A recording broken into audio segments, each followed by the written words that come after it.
I'm tired of traveling, or fighting superstition and its many manifestations. Even though it was me who chose to debunk folklore and mysticism. Little did I know I'd end up being labelled as Patrick Galloway, the man with endless occult knowledge. Before I knew it, people all over the world paid me to investigate all kinds of weird things.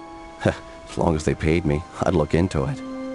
Funny thing though, the more I saw, the more I believe there are forces beyond our control. Creatures not explainable in any human terms. Things that make me skin crawl. I fled from Ireland and hung around Paris and London with no real purpose till the Great War started. I joined a special unit whose job it was to squelch the fears of the superstitious farm boys who made up the fighting ranks. The Tresanti were the biggest pains. Me commanding officer, Jeremiah Covenant, led our unit in the hunt for their camp. We were ambushed. They came streaming out of the woods, waving swords and howling like banshees. I saw their leader holding a strange stone over his head, yelling weird words in a strange tongue. And just when I was gonna pull the trigger, he glared right at me.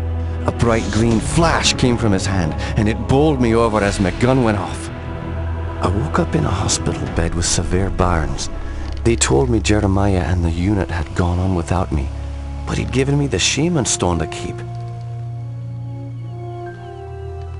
I hadn't given any of this much thought until I came back here to find this letter that Jeremiah wrote me almost 6 months ago, asking me to come back to Ireland and help him out. This is not something I'm dying to do, for it may mean the death of me. He saved my life though, so I owe it to him. Just hope it's not too late.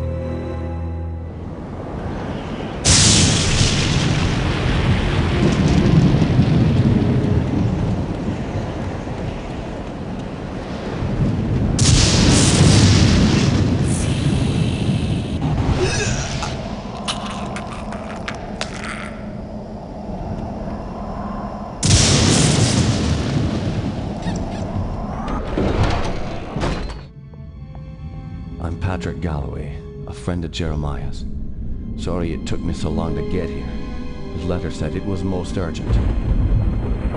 Jeremiah was beginning to think that the letter never arrived in your hands.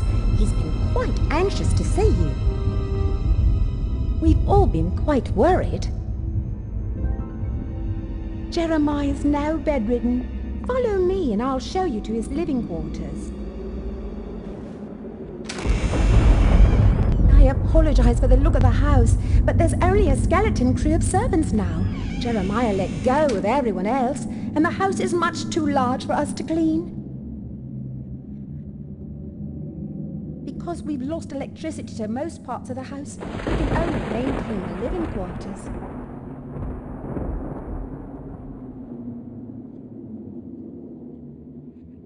This family's had so much tragedy. I hope you can help him.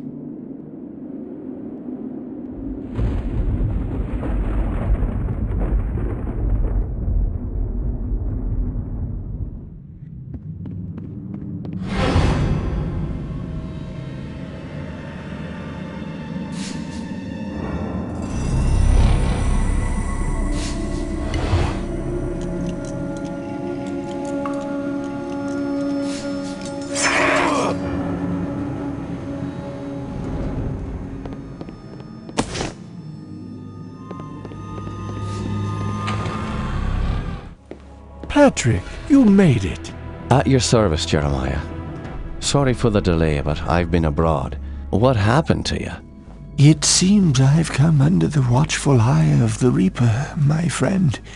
It's been a long time, hasn't it? Apparently too long. Patrick, I came back from the war only to find my entire estate in disarray. My brother Aaron disappeared first, and then my sister Bethany. My declining health is a result of an old war wound, and unfortunately, the symptoms are irreversible. I didn't summon you here to watch me die. I need your help. Anything I can do. Just name it. Strange events began happening around the manor. After thinning out my staff, they ransacked my estate, taking whatever they could carry. The rest of the help was quick to follow, as they feared rumors of my family's curse. I can't help but think it's more than a coincidence that strange happenings have increased since I've been back from the war. I want to get to the bottom of this, but I'm just too weak to investigate it myself. I'm relying on you to step in for me. Of course, Jeremiah. The only reason I risk coming back here is to assist you however I can. My thanks to you, Patrick. What the hell is that? Sounds like it came from downstairs. I'll check it out. Lock the door behind me.